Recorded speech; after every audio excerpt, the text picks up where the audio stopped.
On Christmas Eve, many years ago, I lay quietly on my bed. I did not rustle the sheets. I breathed slowly and silently. I was listening for a sound a friend had told me I'd never hear, ringing bells of Santa's sleigh. There is no Santa, my friend insisted, but I knew he was wrong. Late that night, I did hear the sounds, though not of ringing bells. From outside came the sounds of hissing steam and squeaking metal. I looked through the window and saw a train standing perfectly still in front of my house. It was wrapped in an apron of steam. Snowflakes fell slightly around it. The conductor stood at the open door of one of the cars. He took a large pocket watch from his vest and looked up at my window. I put on my slippers and robe. I tiptoed downstairs and out the door. "All aboard!" the conductor cried out. I ran up to him. "Well, are you coming?" "Where?" "Why, to the North Pole, of course. This is the Polar Express." I took his outstretched hand and he pulled me aboard. The train was filled with other children, all in their pajamas and nightgowns. We sang Christmas carols and ate candies with nougat centers as white as the snow. We drank hot cocoa and as thick and rich as melted chocolate bars. Outside, the lights of towns and villages flickered in the distance as the Polar Express raced northward. Soon there were no more lights to be seen. We traveled through cold, dark forests, where lean wolves roamed and white-tailed rabbits hid from our train as it thundered through the quiet wilderness. We climbed mountains so high it seemed as if we could scrape the moon.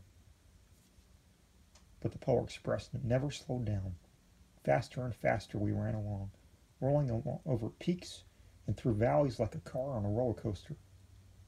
The mountains turned into hills, the hills to snow-covered plains. We crossed a barren desert of ice, the great polar ice cap. Lights appeared in the distance. They looked like the lights of a strange ocean liner sailing on a frozen sea. "There is the North Pole," said the conductor. The North Pole. It was a huge city standing alone on top of the world, filled with factories where every Christmas toy was made. At first we saw no elves. "They are gathering at the center of the city," the conductor told us. "That is where Santa will give the first gift of Christmas."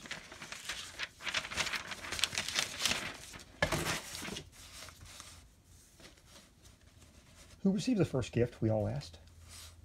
"He will choose one of you." "Look!" shouted one of the children. "The elves!"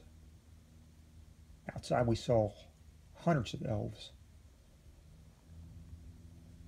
As our train drew close to the center of the North Pole, we slowed to a crawl. So crowded were the streets with Santa's helpers. When the Polar Express could go no farther, we stopped and the conductor led us outside. We pressed through the crowd to the edge of the large open circle. In front of us stood Santa's sleigh. The reindeer were excited. They pranced and paced, ringing their silver bells that hung from their harnesses. It was a magical sound, like none I'd ever heard.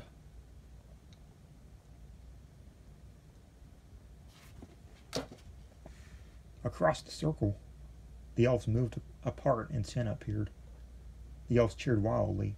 He marched over at us and, pointing to me, said, "Let's have this fellow here."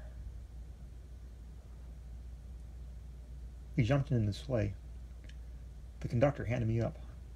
I sat on Santa's knee, and he asked, "Now, what would you like for Christmas?" I knew that I could have any gift I could imagine. But the thing I wanted most for Christmas was not inside Santa's giant bag. What I wanted more than anything was one of the silver bell from Santa's sleigh. When I asked, Santa smiled. Then he gave me a hug and told an elf to cut a bell from the reindeer's harness. The elf tossed it up to Santa. He stood, holding the bell high above him, and called out, "The first gift of Christmas!"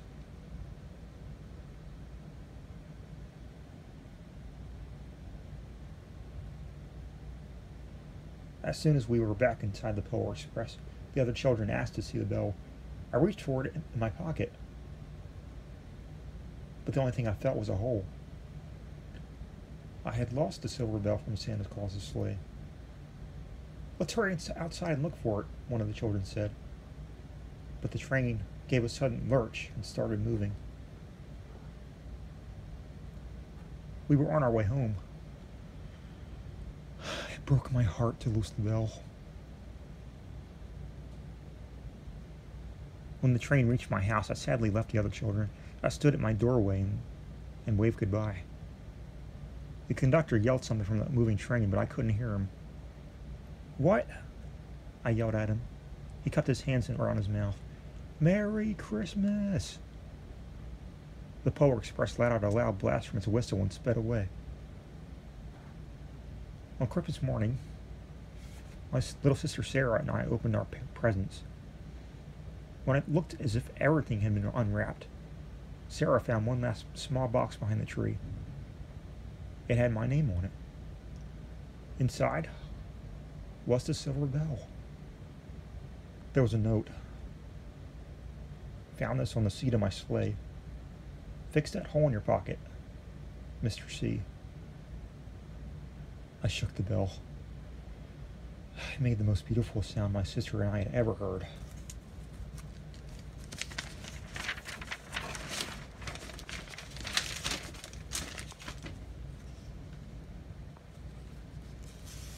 But my mother said, "Oh, that's too bad."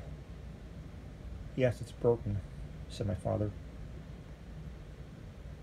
When I'd shaken the bell, my parents had not heard a sound.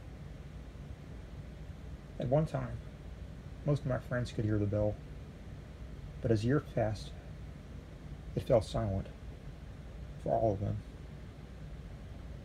Even Sarah found one Christmas that she could no longer hear the sweet sound. Though I've grown old, the bell still rings for me, as it does for all who truly believe.